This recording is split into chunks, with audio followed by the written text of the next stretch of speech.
आदाब नमस्कार আমি হীরা মোটরস থেকে হীরা বলছিলাম।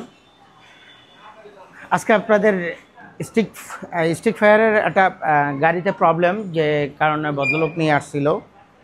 তো এইটার যে সমস্যাটা হয়েছিল এটা দুইটা প্রবলেম আমরা সলভ করছি। একটা হচ্ছে ওনার পিকআপটা ফুললি কমপ্লিটলি উঠতো না, এটা শেষের দিকে মেবি সম্ভবত কোথাও কাজ করানো হয়েছিল। অ্যাক্সেলেশনের শেষের দিকে কতটুকু একটা গেডিস ব্যবহার করছিল, এটা রাবারের মতো। মানে ওনার সমস্যা হচ্ছে গাড়ির ক্লাস প্লেট অনেক কিছুই পরিবর্তন করছে কিন্তু ওনার স্পিডটা আগের মতো পাচ্ছে না। তো ওনারা কী করছে, হয়তো থ্রটল বডিতে কোনো একটা কাজ করছে, কাজ করার পরে যে প্রবলেমটা পাইলাম, এই যে এদিকে নিয়ে আসো, এই যে এইখানে একটা ওনারা রাবার ব্যবহার করছে, এই জায়গাটা একটা রাবার ব্যবহার করছে, যে কারণে ওনার অ্যাক্সেলেশনটা কমে গেছে। এখানে আসলে পুরোপুরি পিকআপটা উঠতো না, এই পর্যন্ত ফাঁকা থাকতো, যে কারণে হচ্ছে ওনার গাড়িটা অনেকটা উইক মনে হইতো। আর একটা প্রবলেম হচ্ছে আপনি যখন সেলফ দিচ্ছেন, সেলফটা অনেকটাই লোড নিয়ে চলতেছে। লোড মানে ব্যাটারি ডাউন থাকলে যেরকম অবস্থা থাকে, আর নিচে ধরুন, ব্যাটারি ডাউন থাকলে যেরকম অবস্থা থাকে ওরকমভাবে মনে করেন দেখা গেলো সেলফটা লোড নিয়ে কাজ করতেছে। সেলফের প্রবলেম আর এটা হচ্ছে মানে যেটা হচ্ছে অ্যাক্সেলেশনটা প্রপারলি ওঠে না। আমি আপনাদেরকে দেখাই, এদিকে নিয়ে আসো। এই যে পিকআপটা অ্যাক্সেলেশনটা ফুললি উঠে আবার নিউট্রালে চলে আসে, এইখান থেকে আপনি মনে করেন 10,000 আরপিএমে উঠতেছে, উঠার পরে যখন আমি ফুল পিকআপ ধরতেছি তখন এই রেসটা হয়তো 4,000 আরপিএমে এসে আপ ডাউন করতেছে। এই দুইটা প্রবলেম আমরা সলভ করব আজকে।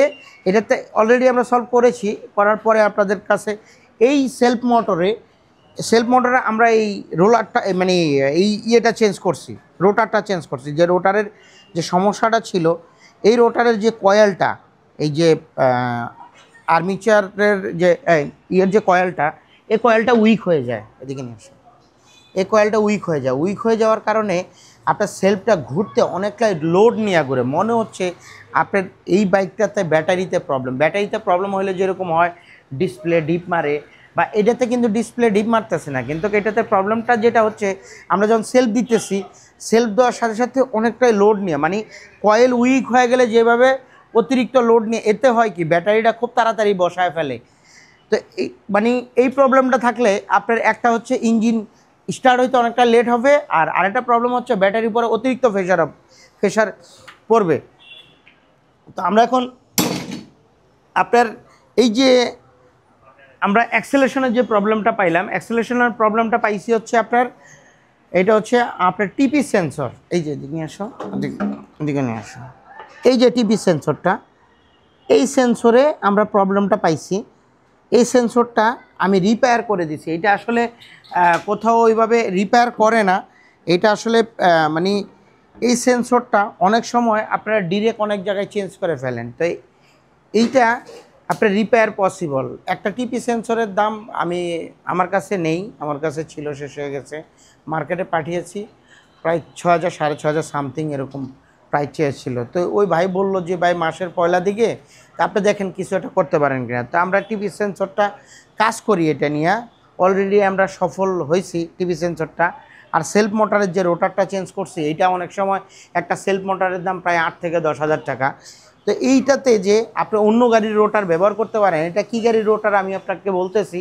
আপনারা যদি কখনও পুরনো কোনো ইউনিকর্ন বা হাঙ্কের সেলফ মোটরের রোটারটা ফেলে দেন, সেই রোটারটা যদি আর্মেচারে, কয়েলটা তো আর উইক হয় না, এই কয়েলটা যদি আপনারা সিভিআর গাড়িতে আপনারা ব্যবহার করেন, তাহলে আপনার খুব আরামসে ইজিলি আপনার প্রবলেমটা সলভ হয়ে গেলো এবং কাস্টমারেরও অনেক টাকা সেভ হয়ে গেল।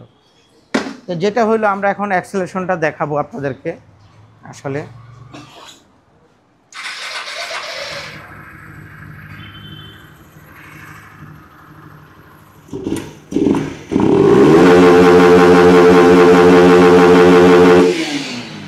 এখন আরপিএমটা একদম ফুললি কমপ্লিটলি উঠতেছে। একটু দূর থেকে ধরো। আগে হচ্ছে আপনার মনে করেন এই যে এখান থেকে আপ ডাউন করতো, পিকআপটা এইভাবে আপ ডাউন করতো। তো এখন যেটা হচ্ছে আপনার অ্যাক্সেলেশন প্রায় 11,000-এ আরপিএম উঠতেছে। তো আপনাদের যদি সিভিআর এবং আপনার স্ট্রিট ফায়ার এই ধরনের বাইকের যদি আপনার সেন্সরের টিপি সেন্সর অনেকে বলে ভাই আপনার এটা পরিবর্তন করা লাগবে, আপনি হীরা মোটরসে আসতে পারেন, এখানে আসলে আমি এটা রিপেয়ার করে দেবো। এবং আসলে এই কাজগুলো হচ্ছে আপনারা যা টেকনিক্যাল সাইডে কাজ করেন, একটু মেধা খাটাইলে আপনার অনেক কিছু পসিবল। তো এইটা আসলে আমি জিনিসটা আপনাদেরকে কিভাবে কাজটা করছি সেটা আমি আসলে সিক্রেট রাখতে চাচ্ছি, যেটা আমি শেয়ার করতে চাচ্ছি না।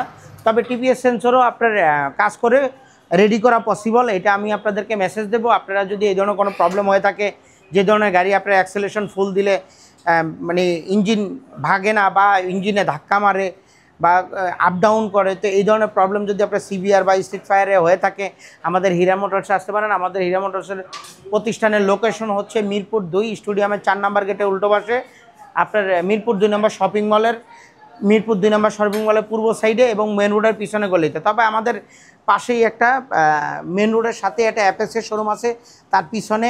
আর আমাদের ইয়েতে আপনার গুগল লোকেশন দেওয়া আছে, আপনার লোকেশন ধরে আসতে পারেন। আমাদের ফেসবুক পেজ আছে, ইউটিউব চ্যানেল আছে, আপনারা চাইলে এখানে আমাদের পেজগুলো ভিজিট করতে পারেন বা ইউটিউব চ্যানেলটা ভিজিট করতে পারেন। আপনি আমার কাছে কাজ করানোর দরকার না, আমি সেটার কথা বলিনি। আপনার লাগলে আইসা আমাকে ট্রায়াল দিয়ে রোগটা নির্ণয় করেন, নির্ণয় করার পর যদি আপনার পছন্দ হয়, আপনি আমার কাছে কাজ করাইলেন, আমার প্রতিষ্ঠানটা ভিজিট করলেন। আমাদের এখানে সব গাড়ির আপনার ইন্ডেক্টর ক্লিন থেকে শুরু করে থ্রটেল মানে স্ক্যানার মেশিন থেকে শুরু করে সবই আছে। আপনার যদি গাড়ির রিং পিস্টন উইক হয়ে যায়, অনেকে বলে যে ভাই আপনার গাড়িতে রিং পিস্টন উইক আছে, সেটার মাপারও আমাদের কাছে মিটার আছে, যে একটা পিস্টন কতটুকু পর্যন্ত কম্প্রেসার তৈরি করতে পারে। সেটা যদি আপনার রিং পিস্টন খারাপ থাকে, তাহলে কম্প্রেসারটা লিক করে আপনার ইঞ্জিনে ঢুকে যাবে।